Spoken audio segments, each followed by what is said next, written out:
I'm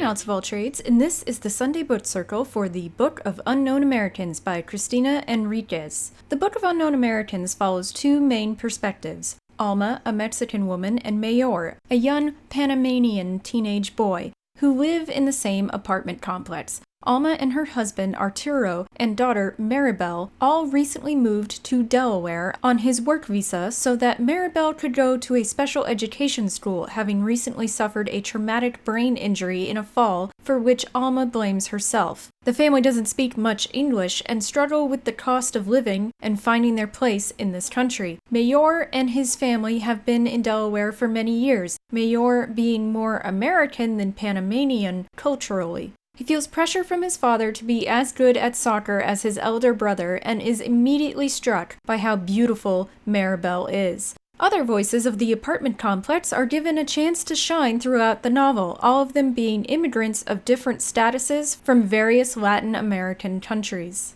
I stated rather emphatically in my Sunday Book Circle on Lost Children archive that I didn't feel like the United States was some great promised land for those from Latin America, and if anything, the Book of Unknown Americans proves me right. There's a lot wrong here. Many of the struggles that the characters of the novel face are struggles that born citizens of the US can understand. Struggling with bills and surviving climates you didn't expect, transplanting your whole life for a job that may not pan out, the fight to fit in and belong, pressure from family, businesses exploiting the desperate, the endless red tape of government programs, being fucked over when you did everything right. The government does this to the poor and immigrant alike, and the poor immigrant especially.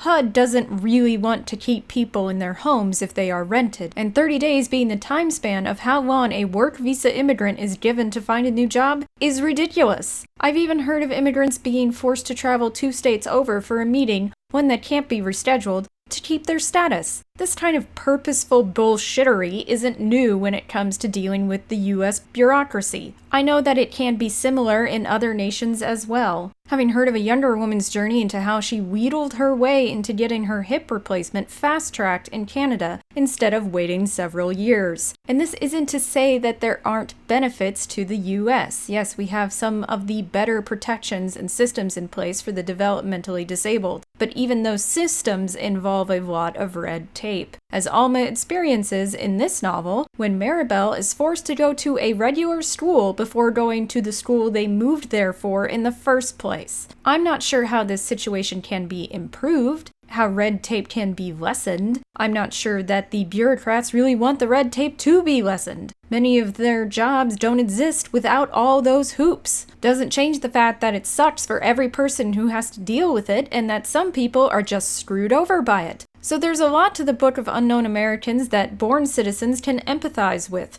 We're all being screwed. At least we're all in the same boat, I guess. That should count for something, right?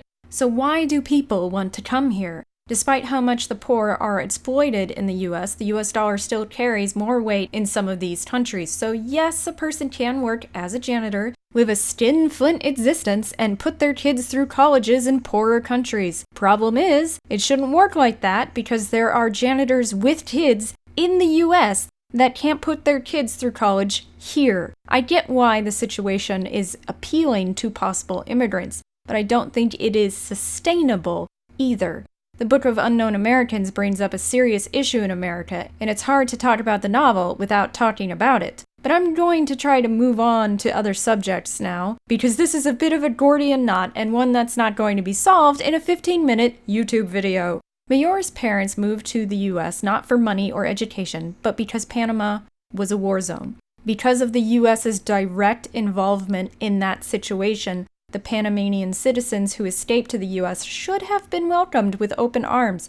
Of course, hardly any nation is capable of that, whether or not they have had direct and provable responsibility for the displacement of the people. The US's cat's pawing in Latin America is just recently being more acknowledged here, but it's also important to not downplay the Soviet Union's culpability in the destabilization of those nations, and Southeast Asian nations as well. Both the US and the Soviet Union should be held responsible for any damage they caused. Panama's destruction was a US military action, so looking to the US as the main actor of destabilization there is pretty fair. But did those of you who are American even know about the US invasion of Panama? I bet a lot of you didn't. I bet you never heard of it in history class, not with all the time spent on the Civil War and World War II. Certainly, if you're a millennial, your schooling skipped over that one. Let's not talk about something in close living memory, huh? But the Book of Unknown Americans brings up the destruction of Panama City without telling the reader who exactly was doing the fighting.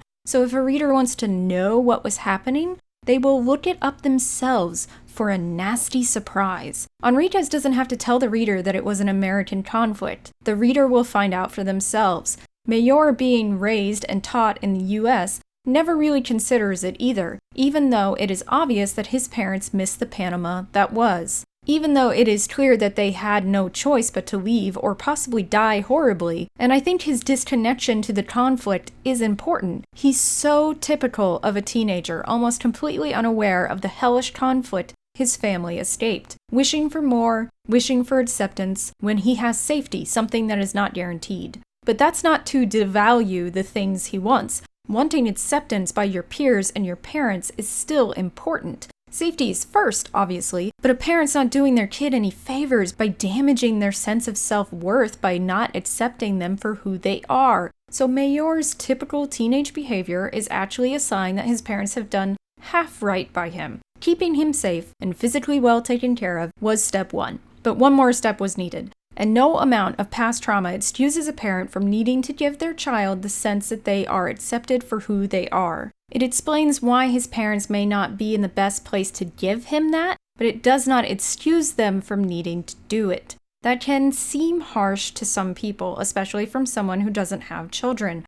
But one of the reasons I don't have children is because of this enormous responsibility to the development of another sapient being's sense of well-being is one I don't take lightly. Explanations such as we were escaping war and the destruction of our way of life are helpful in being able to move on, but they are not a wall to progressing as a human being.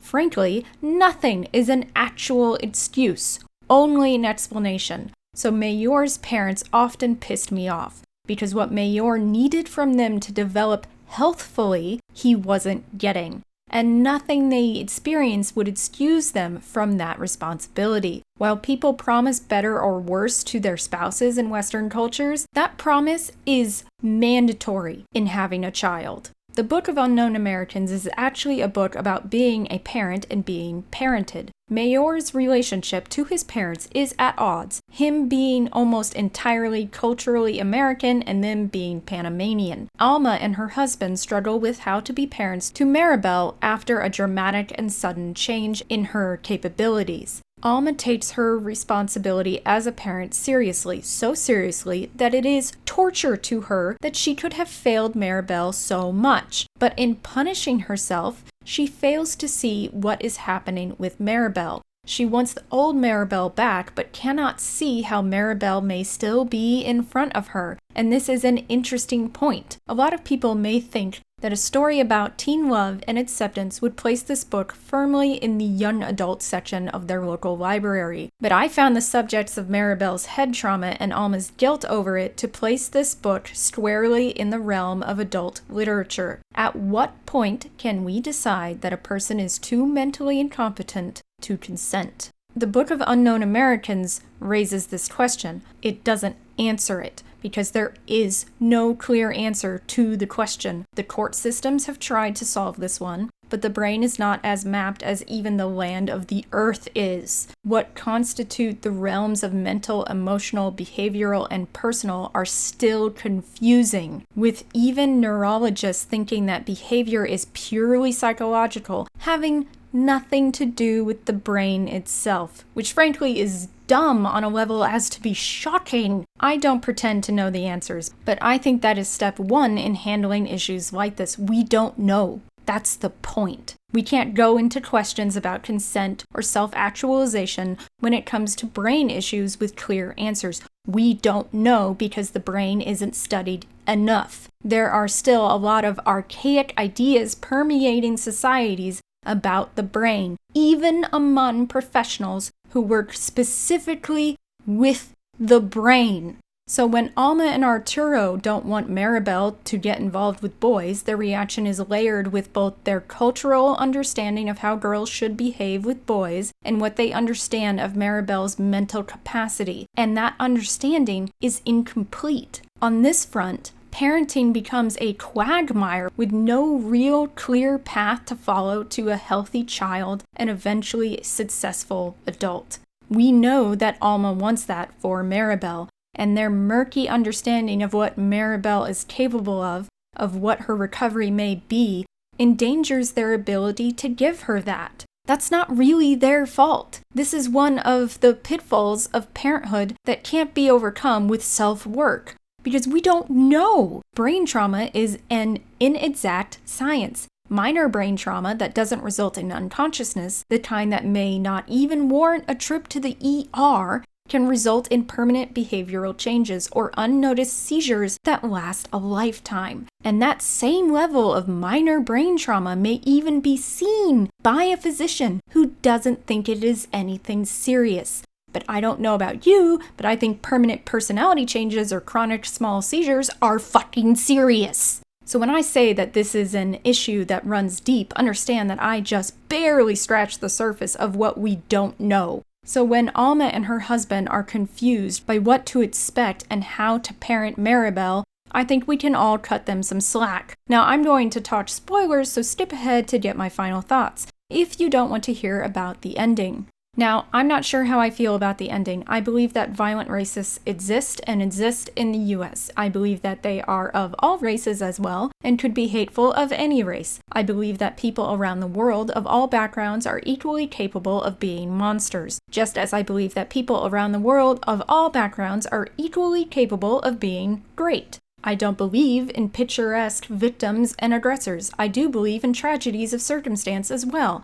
I have a difficult time reconciling all this in relation to the death of Arturo. I often felt sorry for him, even though we barely got his perspective during the novel, and sometimes Alma's disconnection from him over Maribel's injury bothered me. I don't feel she was doing the family any favors by wrapping herself up in her guilt. I didn't feel like she had accepted what had happened, and as a result, she was sure she was going to mess up again, and because of that fear, in a kind of self-fulfilling prophecy, she did mess up again. She messed up when she didn't tell Officer Mora that Maribel was possibly mentally incapable of consenting to Garrett, all because of her shame over Maribel's condition and her self-perceived hand in it. She messed up when she didn't tell Arturo about the incident until so long after it happened. But the issue I have with the ending is that we don't see the event of Arturo's death. I understand that the death isn't the point of the novel. The death is something that happens in the novel because of the secrets Alma and Mayor kept, but it just seems so shadowed. With all the questionable shootings in the press in recent years, it feels like an attempt to feed into that sense of outrage without details. If we saw it, then maybe it would make more sense.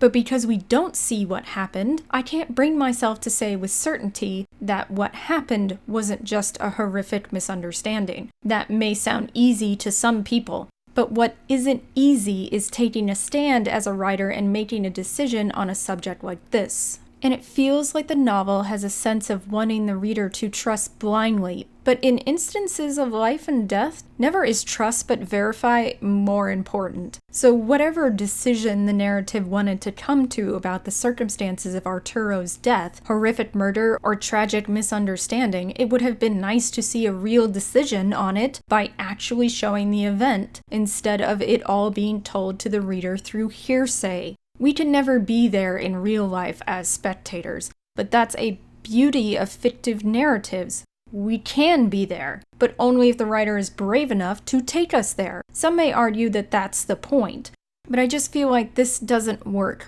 We already have hearsay in the real world. We don't need it in fiction. And the Book of Unknown Americans isn't, on the whole, an examination of hearsay. So why not take us there? It seems instead to be a shying away from making any real decisions about how his death happened, while still wanting it to be murder. Overall, I liked the Book of Unknown Americans. There was a lot here to really dig into. While I may not have really liked some aspects of the ending, I still liked where it ended up. Growing up, I had a few friends from Mexico. I struggled with fitting in and being understood because of my lack of religion and my learning disability. And the reasons that Mayor's parents and Maribel's parents struggled with how to parent are some of the same reasons why I will never be a parent. So the Book of Unknown Americans felt like the characters were really well known to me, or at least people I could connect to. And maybe that's the point. They are Americans, and this is an American experience.